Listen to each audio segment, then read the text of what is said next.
제목은 성찬의 영성, 일상의 성례라는 제목입니다. 우리 옆에 계신 분하고 함께 한 번 더 인사하겠습니다. 오늘도 은혜 받는 예배 되십시오.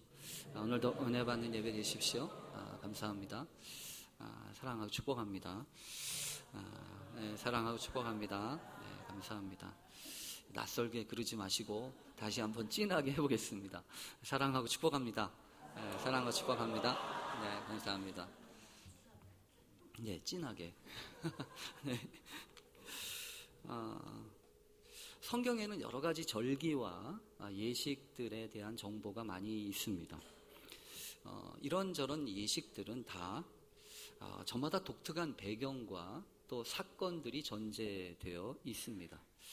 그래서 이런 절기들에는 다 그 배경이 있다는 거죠.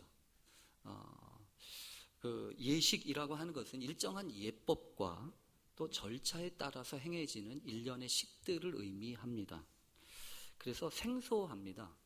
사실은 좀 생소하지만 그 안에 있는 의미들을 잘 찾으면 이게 그런 거구나 라는 생각을 할 수 있습니다.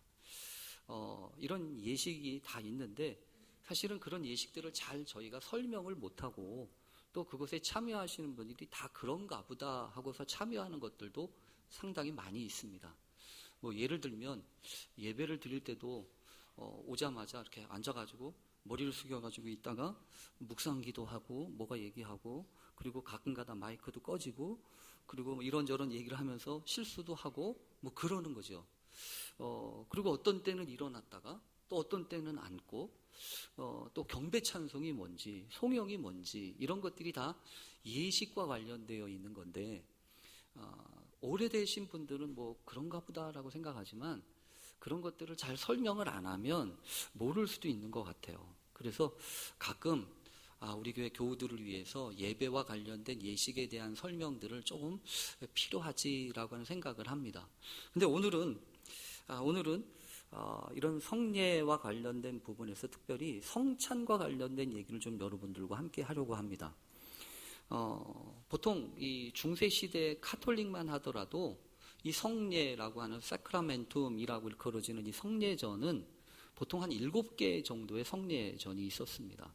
그래서 이렇게 세례를 의미하는 영세, 그 다음에 이제 성찬식과 관련된 이 성체성사라고 일컬어지거나 또 견진성사, 견진례라고 하는 것도 있고 고해성사, 그 다음에 뭐 결혼성사, 성품성사, 또 종유성사, 이 장례식을 종유성사라고 이야기하는데요. 보통 이렇게 7개의 그 성례전이 있었는데 보통 이제 그 프로테스탄트 종교 개혁이 일어나면서 실제로는 성경에 기록되어 있는 성례전은 딱 2가지지 않냐라고 이야기를 해서 대체적으로 개신교에서는 이 2가지 성례전만 인정을 합니다. 그 중에 하나가 뭐냐면 세례 예식입니다. 세례 예식. 그래서 교회에서는 세례 예식이 상당히 중요한 의미가 있습니다. 내가 죄를 고백하고 새로 거듭나서 하나님의 자녀가 되었다라고 하는 것을 확증하는 그런 예식이 바로 세례 예식이지요. 그리고 또 하나가 오늘 우리가 본문 가운데서 보게 되는 이 성찬 예식입니다. 성찬 예식은 예수님이 십자가를 지시기 전에 유월절 식사를 하시는 가운데 주님이 특별히 제정하신 그런 예식입니다. 그래서 뭐 그냥 식사 먹으면 밥 먹으면 되지 그 밥 먹는 자리에서 굳이 받아 먹어라. 이것은 내 몸이다 라고 이야기를 하시고 또 어떤 경우에는 받아 마셔라. 이거는 내 피다 라고 이야기를 하셔서 잘 모르는 사람들은 아마 그렇게도 오해를 했다고 합니다. 기독교인들은 사람의 살과 사람의 피를 마시는 거 아니야? 잘 모르니까 그런 거죠. 특히 오늘은 여러분 세계 성찬주일이라고 합니다. 세계 성찬주일이라고 그래서 특별히 개교회, 개신교회를 뜻하는 모든 그 예수님을 주로 고백하는 교회들이 성찬 예식을 행합니다. 성찬 예식을 행하면서 우리가 하나님 앞에서 한 가족이고 또 한 공동체구나라고 하는 것을 확인하고 또 성찬 예식 가운데 감추어져 있는 하나님의 신비와 관련된 말씀들을 좀 나누는 귀한 시간이 바로 오늘 세계 성찬주일입니다. 그래서 아마 오늘 오신 분들 이제 우리가 설교를 잠깐 나누고 성찬 예식을 좀 하려고 합니다. 진짜 사람의 살과 피를 먹는 건 아니니까 여러분 안심하셔도 되고요. 그리고 이왕이면 기쁜 마음으로 이 성찬에 참여하시는 기회가 되었으면 좋겠습니다. 오늘 말씀을 나누기 전에 그런 생각을 먼저 우리가 하게 됩니다. 뭐냐 하면 주님이 어떤 영적인 진리를 담아내시고 설명하기 위하여서 어떤 무슨 특별한 장소나 어떤 특별한 도구들을 따로 필요하지 않으셨다고 하는 겁니다. 구약 성경에도 계속해서 등장하는 것 중에 한 가지가 뭐냐 하면 하나님 신앙, 이 야훼 신앙이라고 일컬어지는 이 기독교 신앙을 그 기초가 되고 있던 하나님 신앙에서도 이 특징이 뭐냐 하면 일상의 삶 가운데에서 그 신앙의 고백과 믿음의 행위가 담아내도록 그렇게 요청하고 있습니다. 하나님은 분명히 믿음을 담아내는 그릇으로서 일상의 삶을 택하셨다고 저는 믿습니다.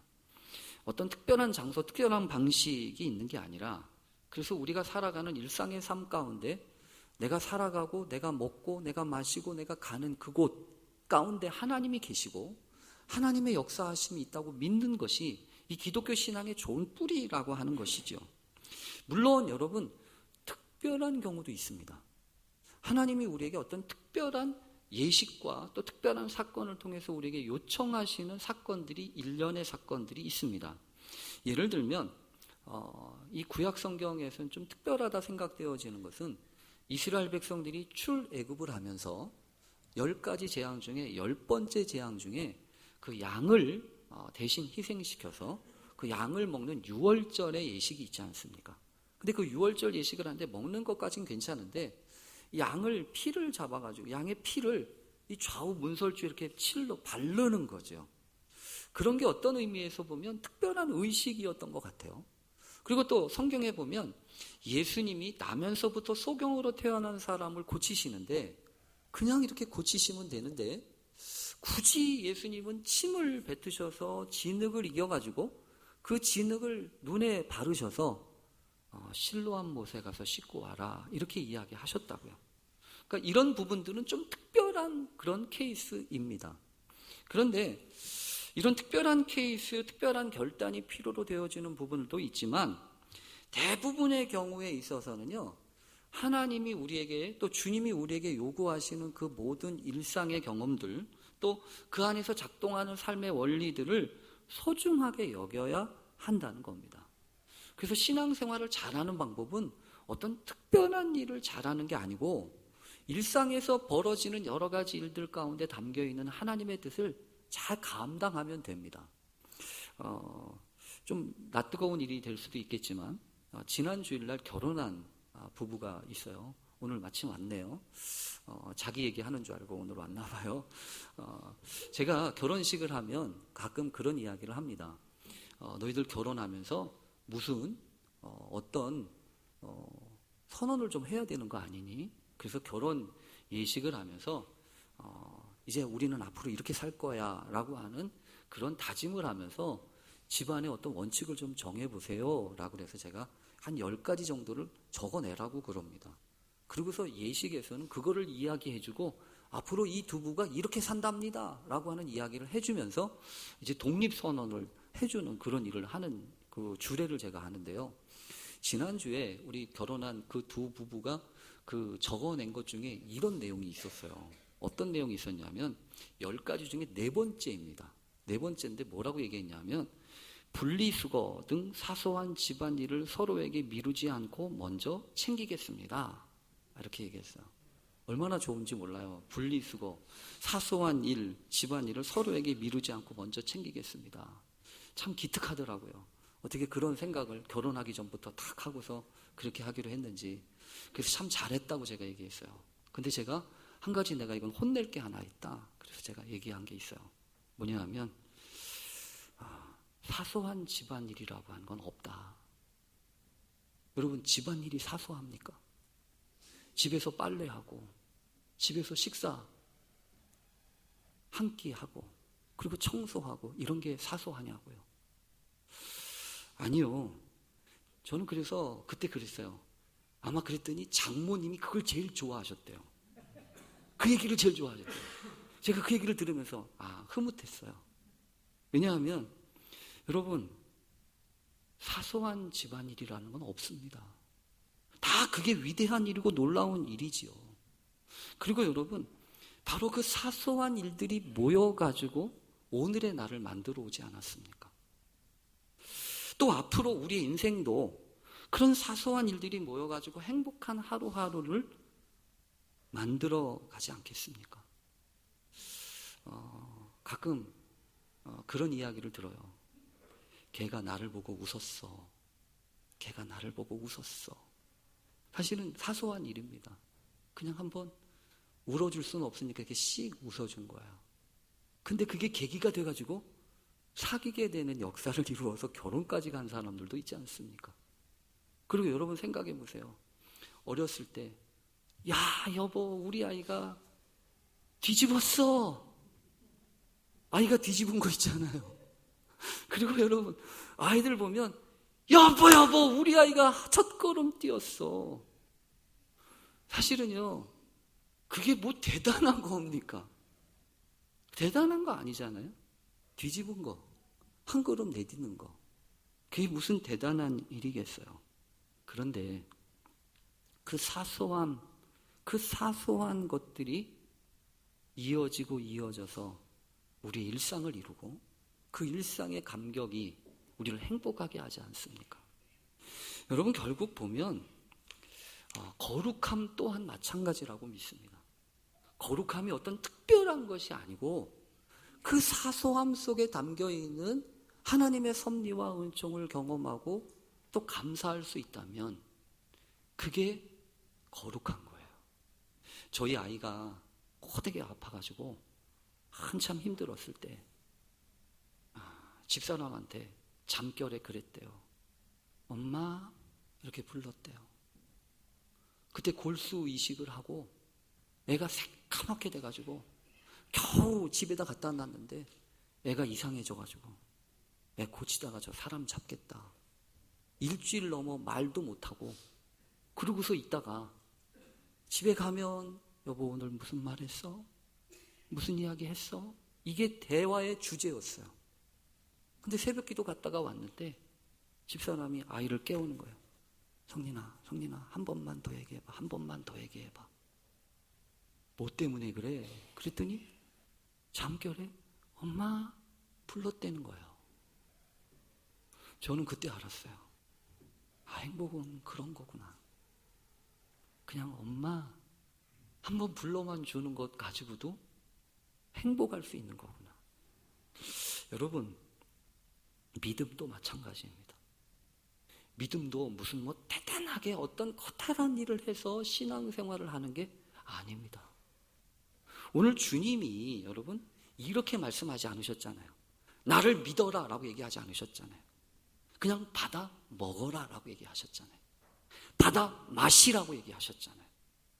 그러니까 주님이 말씀하시는 먹는 것, 마시는 것, 그 일상의 삶 가운데 중요한 신앙의 고백이 믿음이 있다는 얘기입니다. 그래서 우리가 기억해야 합니다. 우리가 신앙으로 산다고 하는 것은 무슨 특별한 일을 하는 게 아니라 내가 살아가면서 내가 먹고 마시고 내가 하는 모든 일들 가운데 하나님이 계시는구나. 그것을 찾는 거예요. 그것을 발견하는 게 믿음의 시작입니다. 여러분 오늘 잘 오셨어요. 오늘 여러분들이 여러분 스스로 걸어오신 줄 아시죠?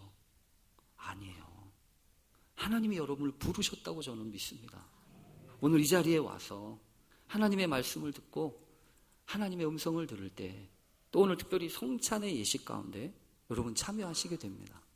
하나님 우리에게 주시는 이 성찬, 이 음식, 하나님이 주시는 귀한 사랑으로 알고 생명을 누리는 심령이 되게 해주십시오. 그렇게 기도하게 되는 귀한 시간 되기를 간절히 바랍니다.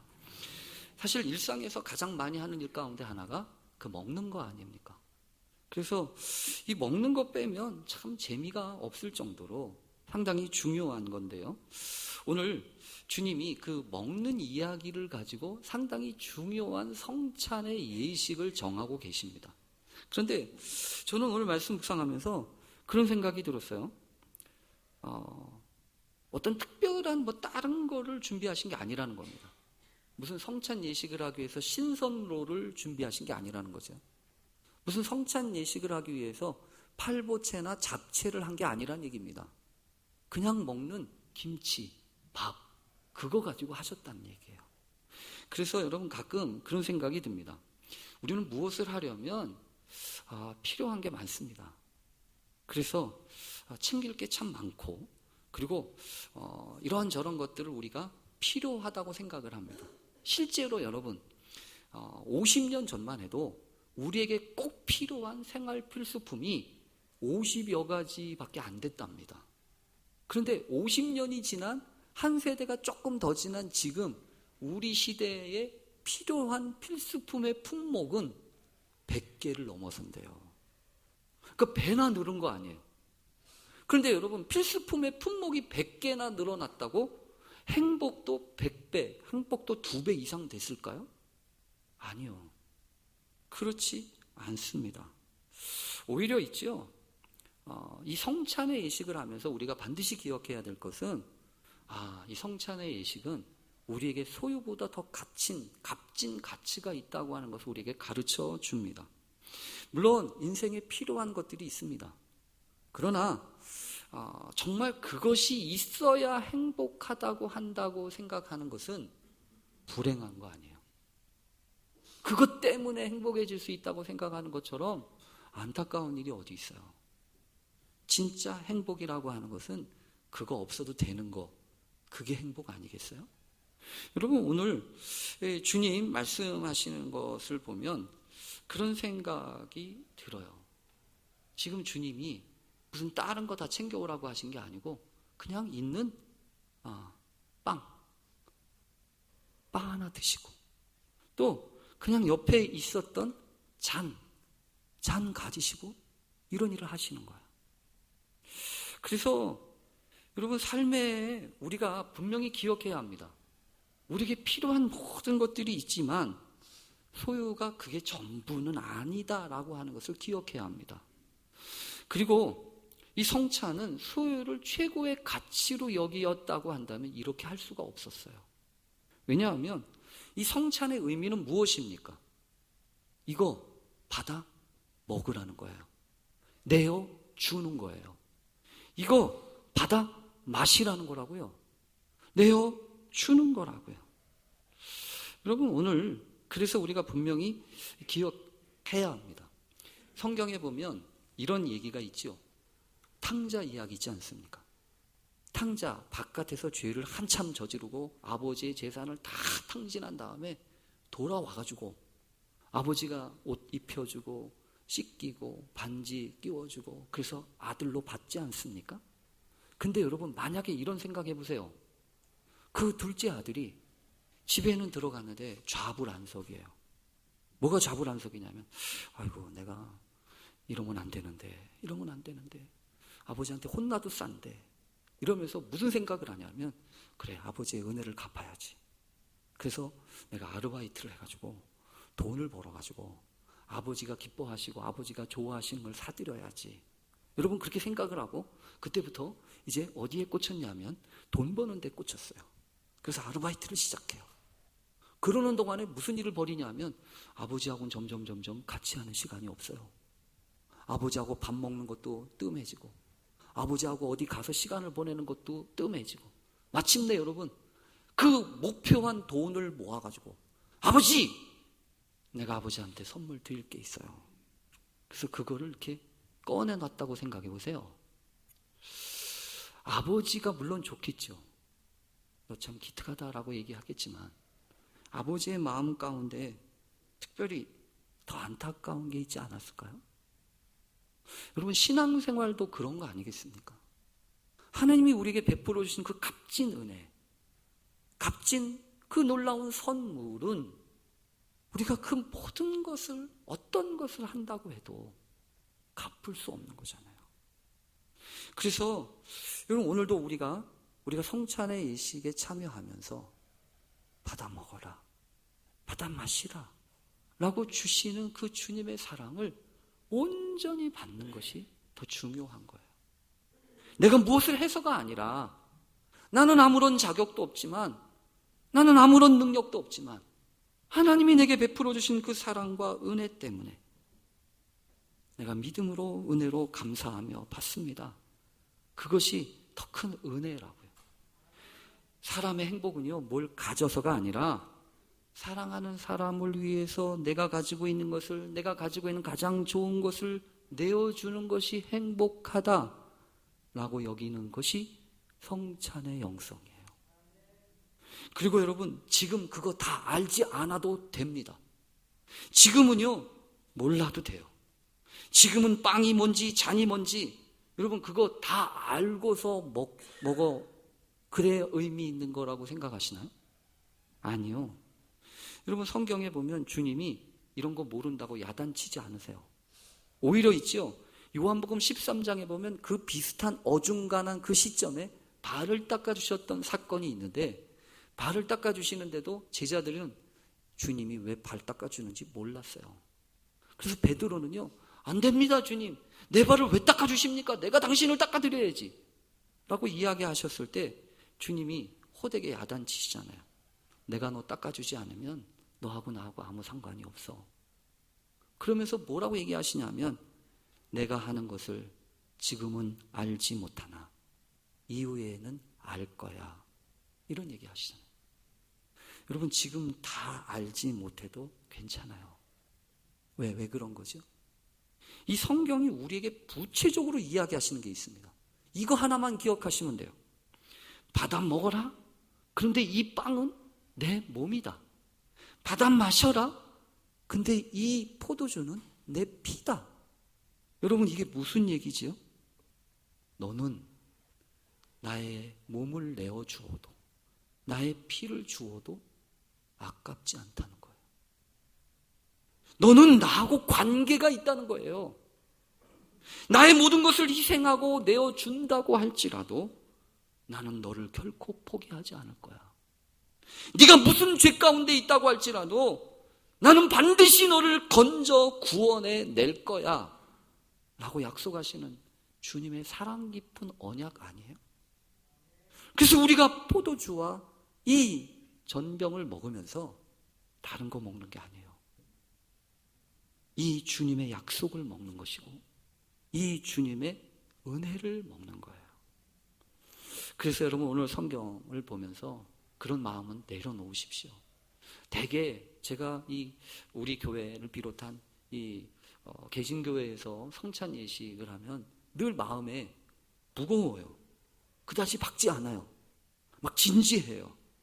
그도 그럴 것이 사람의 죄를 사하기 위해서 자신의 몸과 피를 주신다고 하니까 이게 진지해질 수밖에 없죠. 그런데 더군다나 여러분, 그 다음에 닥칠 일들을 생각해 보면 참 실망스럽고 절망스러워요. 왜냐하면 이 일이 있고 난 다음에 예수님의 제자들은 뿔뿔이 다 흩어지고 예수님만 혼자 덩그러니 남지 않습니까? 그 중에 수제자라고 하는 베드로는 예수님을 모른다고 3번이나 부인하고, 그 12제자 중에 한 명이었던 가룟 유다는 예수님을 팔아먹지 않습니까? 그러니까 얼마나 안타까운 일입니까? 근데도 불구하고 여러분 오늘 성경의 끝은 이렇게 시작돼요. 뭐라고 시작되냐면 그들이 찬미하고 감람산으로 나아가니라. 여러분 그렇습니다. 이 성찬의 영성은 우리에게 그걸 약속합니다. 우리 앞에 있는 어떤 고난이나 시련이나 환난이 싹 사라진다는 얘기가 아닙니다. 여전히 우리가 겪어야 되는 고난의 무게와 또 그로 인한 어려움은 있을 거예요. 그러나 우리는 찬송하며 나아가게 하는 힘을 얻게 될 것입니다. 한 가지는 분명히 제가 말씀드리고 싶어요. 오늘 우리가 이 성찬에 참여했다고 해서 우리 앞에 있는 어려움이나 환난이나 시련이 다 사라지는 거 아니라고요. 여전히 상황은 어려울 수 있고 여전히 힘들고 괴로운 일이 앞에 가득 찰 수 있습니다. 그러나 여러분, 성찬의 영성은 마다하지 않고 회피하지 않고 도망가지 말라고 얘기하세요. 오히려 주님과 함께, 이 사랑 깊은 약속을 하신 주님이 함께 하시니 이 길을 나아가라고 얘기하세요. 그래서 오늘 약속에는 이런 약속이 있습니다. 그러나 너희에게 이르노니 내가 포도나무에서 난 것을 이제부터 내 아버지의 나라에서 새 것으로 너희와 함께 마시는 날까지. 여러분, 이게 뭐죠? 마지막 하나님의 나라에서 함께 너희들과 먹을 거라는 약속 아닙니까? 오늘 그 잔치에, 그 자리에 여러분을 초대합니다. 오늘도 이 양식을 먹으면서 하나님의 은혜 가운데 하나님이 채우시는 그 신실함의 능력, 고난 속에도 시련 속에도 이겨나가는 그런 믿음의 영성을 간절히 배우는 귀한 시간 되기를 간절히 축원합니다. 이제 우리 같이 성찬